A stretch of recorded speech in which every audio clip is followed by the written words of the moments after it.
우리 CTS 기독교TV 4인 4색 시청자 여러분 만나서 반갑습니다. 오늘도 주님의 평화가 여러분과 함께 하기를 소원합니다.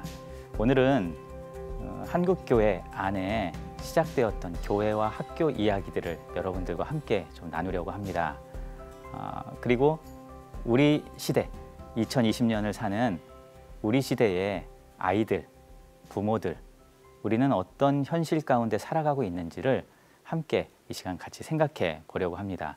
교육 선교를 통해 세워지는 교회, 우리는 어떻게 그 교회를 지금까지 이루어 오고 그 속에서 어떤 교육의 역할들을 감당했는지 이 시간 여러분들과 함께 좋은 나눔이 되었으면 좋겠습니다.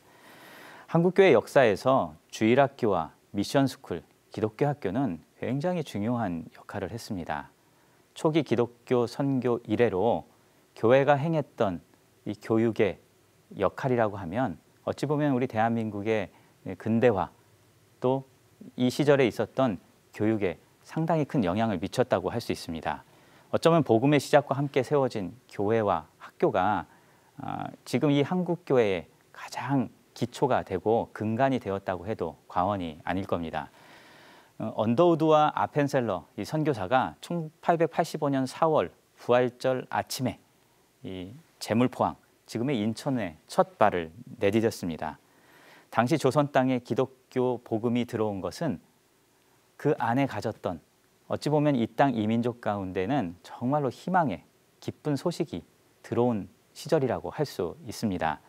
특별히 처음 들어왔던 이 선교사들에게 가장 큰 이 조선 땅의 백성들에게 가장 아픈 것은 어쩌면은 이 조선 땅 백성들이 가지고 있었던 교육에 대한 애통함이었을 거예요.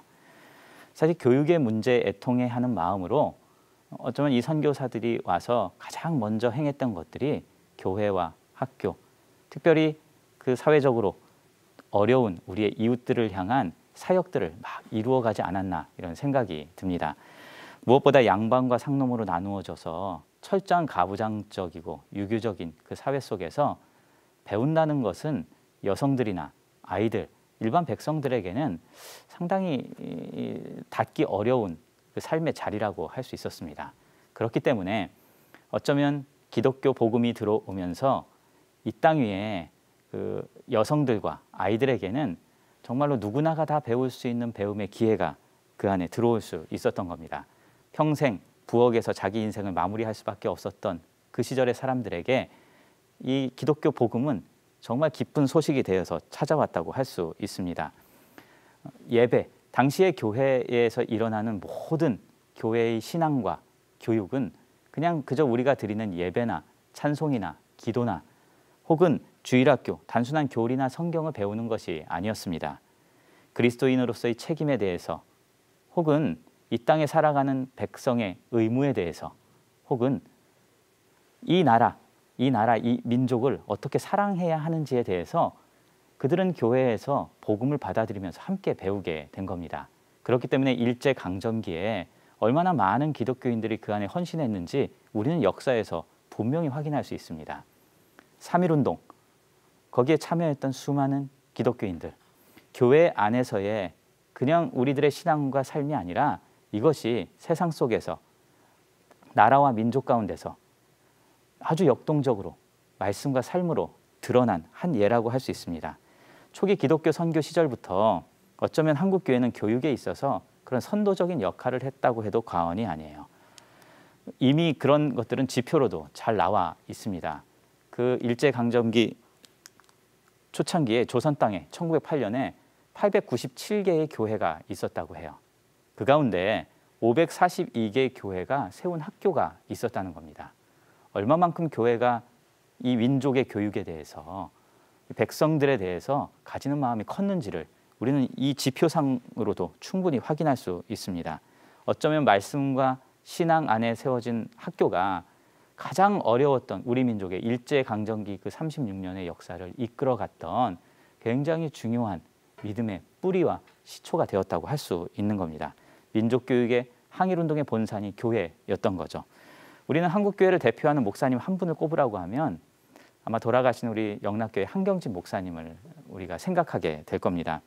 한경진 목사님은 1902년도에 평안도에 있는 간리라는 마을에서 태어났어요. 그곳은 굉장히 그 평양에서 많이 떨어져 있는 동네였어요. 그 원산에서 조랑말을 타고 한 선교사가 그 이북당 그 위에를 선교하러 다니다가 길을 잃어버린 거예요. 그래서 도착하게 된 곳이 간리라는 곳이에요. 그 선교사님이 마페 선교사입니다. 마페 선교사님이 이 길을 잃고 그곳에서 정착해서 그곳에 그 청년들을 모아서 함께 예배하고 함께 교육을 했어요. 그리고 그곳에 세운 교회가 자작교회라는 교회예요.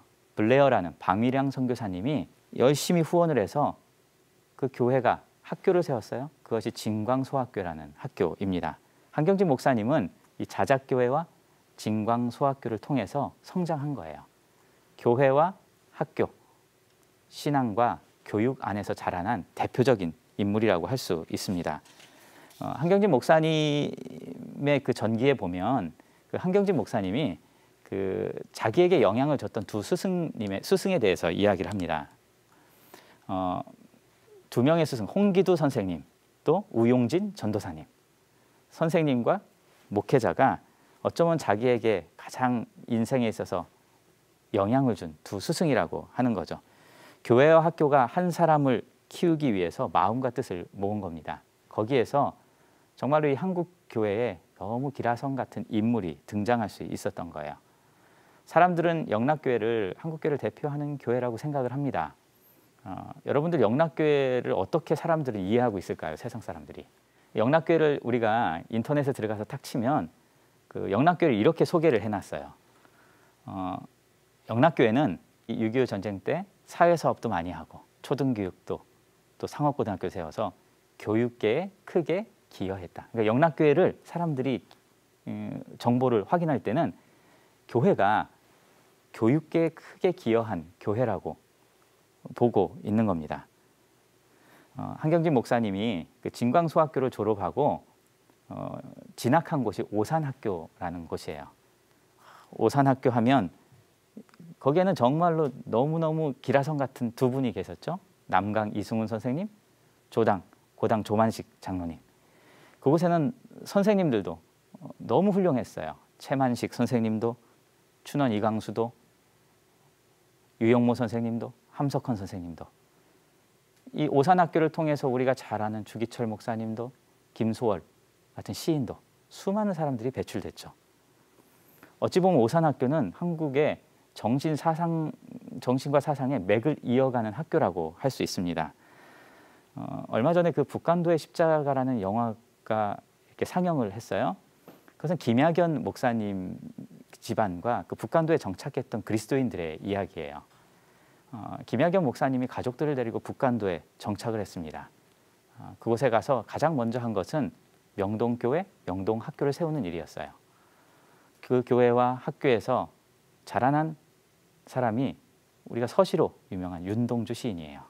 가장 어두운 시절에 가장 아름다운 별, 희망의 별을 노래하고 이야기했던 사람입니다. 한국교회 역사는 그러고 보면 이 학교, 교육과는 뗄래야 뗄 수가 없는 겁니다. 교육의 목적, 교회의 목적이 어찌 보면 비슷해요. 교육은 어디에 목적이 있습니까? 한 사람을 정말로 바른 인간상으로 길러내는 데 있어요. 우리의 신앙은 어떻습니까? 교회의 목적은 뭐예요? 한 영혼을 구원하는 데 있는 거죠. 어쩌면 우리의 존재 이유는 한 사람을 정말로 바르게 이끌어 가는 데 공통점을 가지고 있다고 할 수 있습니다. 그런 점에서 그 135년 전 언더우드와 아펜셀러가 들어와서 처음 복음의 씨앗을 뿌리고 이제 수많은 세월이 흘렀어요. 다시 돌이켜 지금 우리의 현실을 바라보면 얼마나 지금 이 시절이 그 초창기에 가졌던 선교사들의 마음이 필요한가를 다시 한번 우리는 깨닫게 됩니다. 지금이야말로 한국교회가 가졌던 첫 사명과 길을 우리가 다시 한번 회복하는 때가 아닌가 다시 한번 여러분들과 나누고 싶습니다. 한국 사회가 지난 반세기 동안 잘 그 무거운 짐 벗어내지 못하는 것이 하나 있어요. 저는 그것이 교육이라고 생각을 합니다. 그렇게 세월이 지나도 우리는 그 입시 교육으로부터 벗어나지를 못합니다. 교육의 문제는 결국 우리 모두의 가정 안으로 다 흘러 들어오게 돼 있어요. 사회 문제로 이어지게 되어 있는 겁니다. 그곳을 살아가는 부모, 그 안에 살아가는 우리 아이들, 학생인 거죠. 학생들은 어떤 현실 속에서 살아가고 있을까요? 어느 한 교사가 책을 한 권 썼습니다. 그 책의 제목이 대한민국 부모예요. 근데 이 책에는 부제가 달려 있어요. 대한민국에서 가장 아픈 사람들의 이야기. 재미있죠. 이 저자는 어떤 생각을 하고 있는 걸까요?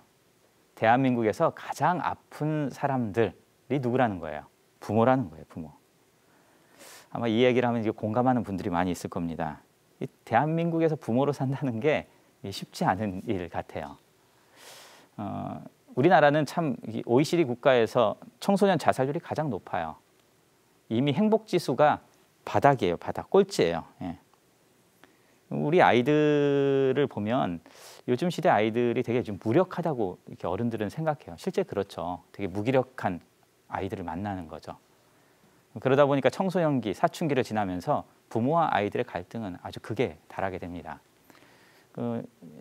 요즘도 그 인터넷에 들어가면 그런 그 아이들의 저항감, 부모에 대한 부모 안티카페 이런 것들이 있어요.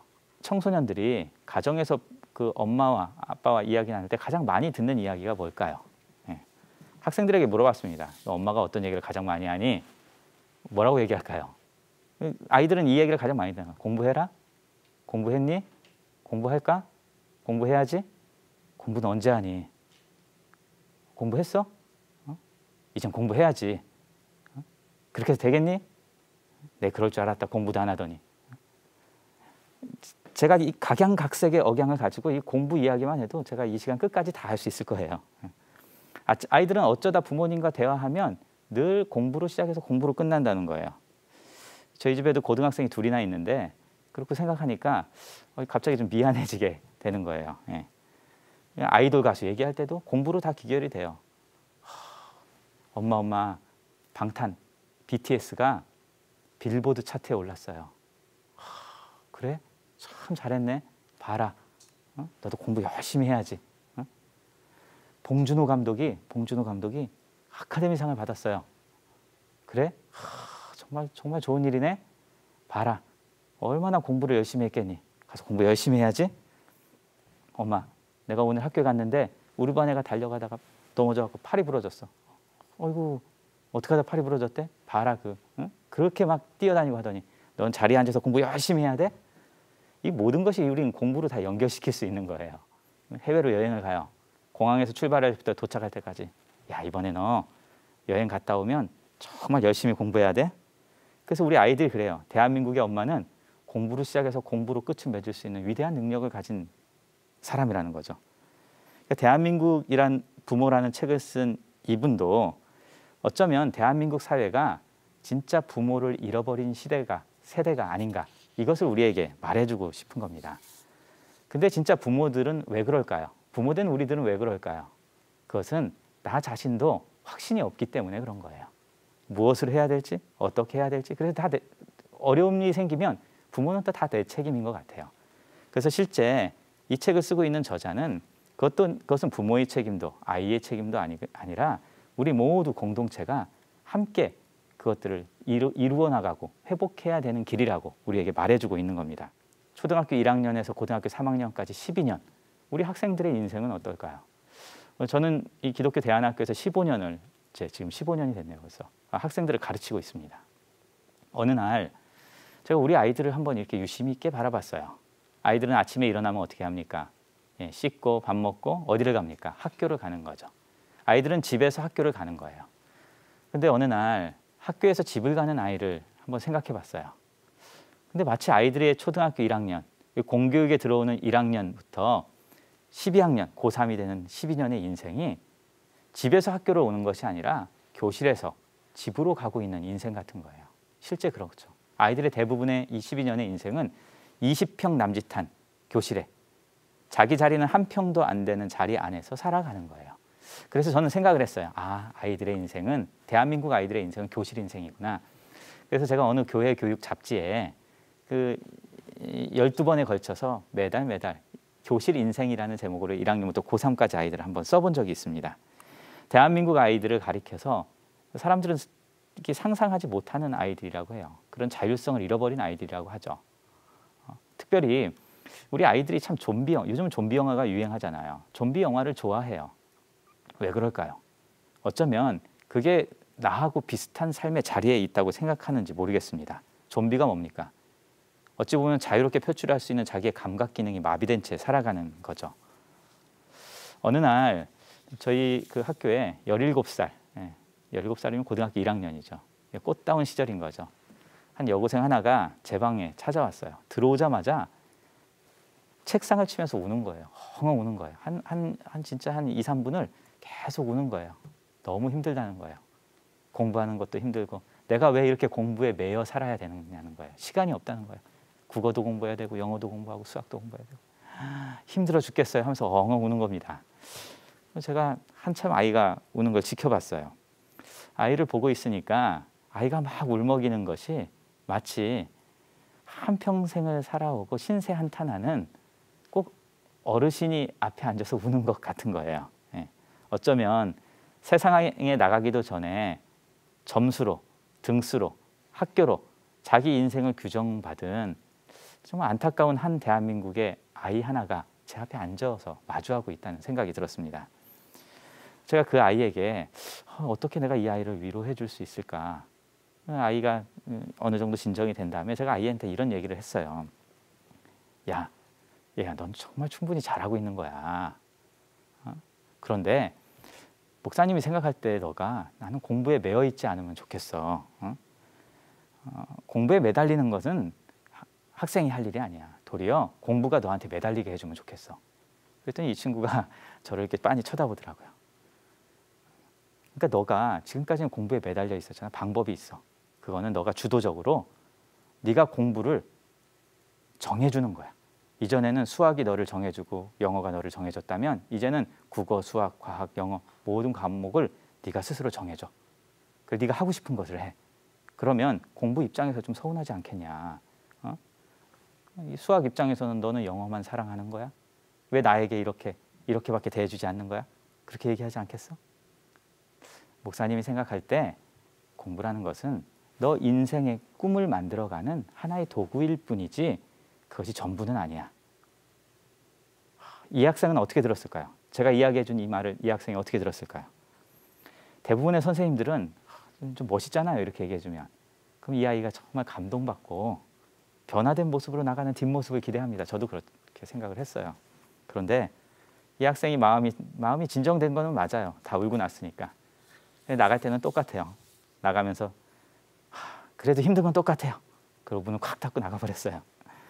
아이가 나가고 나서 정말 제 마음 안에 안쓰러운 생각이 들었습니다.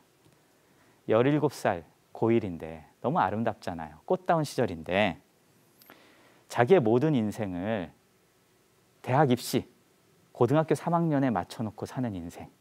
이것은 이 아이뿐만 아니라 어쩌면 이 땅에 살아가는 더 빠르면 저 유치원 시절부터 정해진 자기의 인생에 갇혀있는 아이들의 모습이라고 할 수 있는 겁니다. 그래서 그 아이가 나가고 나서 제가 마음속에 생각을 했어요. 이 아이에게 뭘로 위로해 줄 수 있을까? 그래서 한번 적어봤어요. 제가.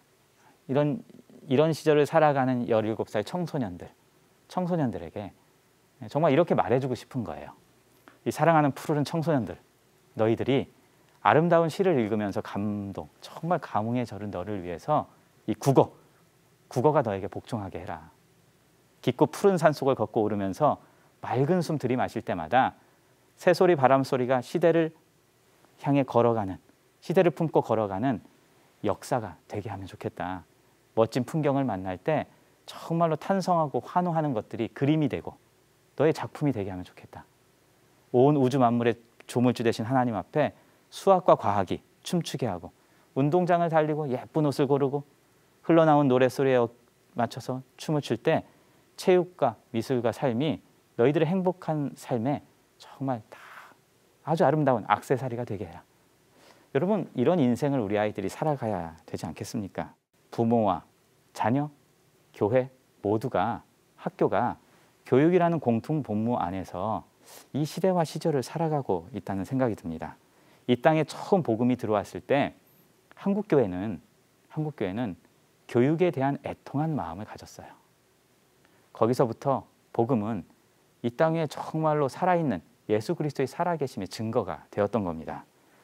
저는 한국교회가 이런 세대, 어찌 보면은 다음 세대, 우리가 물려줘야 될 믿음의 유산을 받아야 될 아이들의 더 많은 관심을 가질 수 있었으면 좋겠어요. 이게 한국교회가 해야 될 일이라고 생각합니다.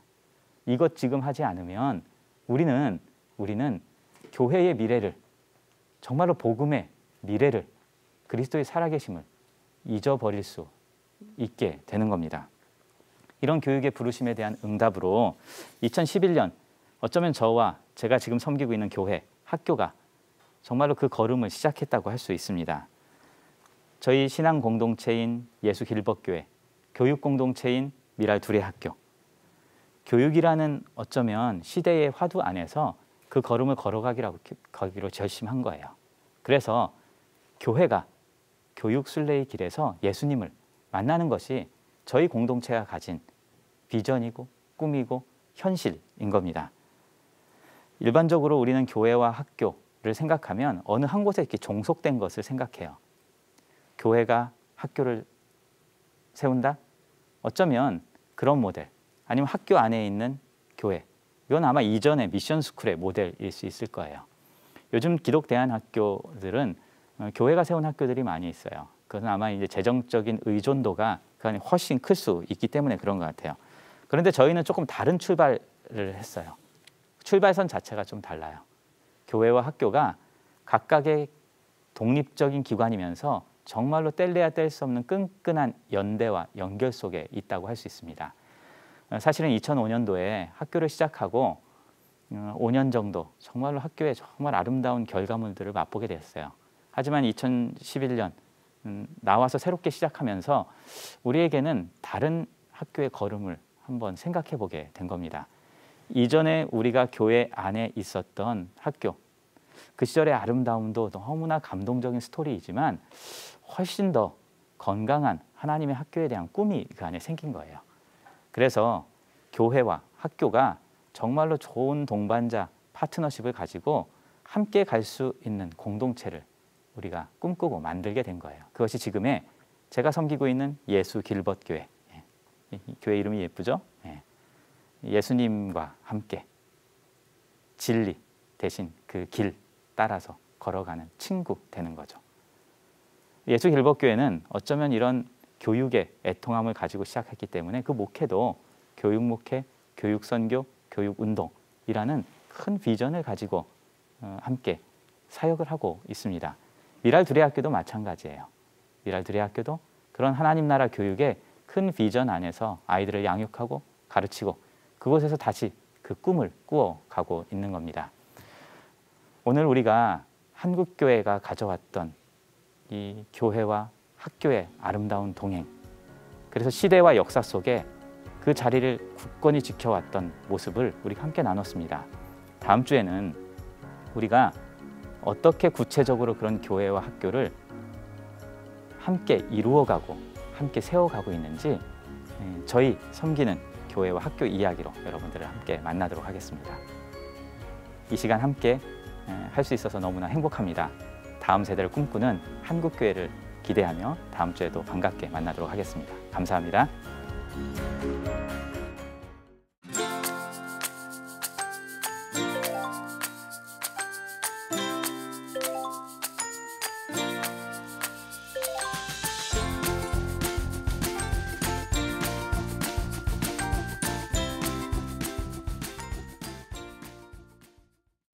이 프로그램은 CTS 방송가족의 사랑과 후원으로 제작되었습니다. 후원전화 02-6333-1003번, ARS 060-808-1004번으로 전화주세요.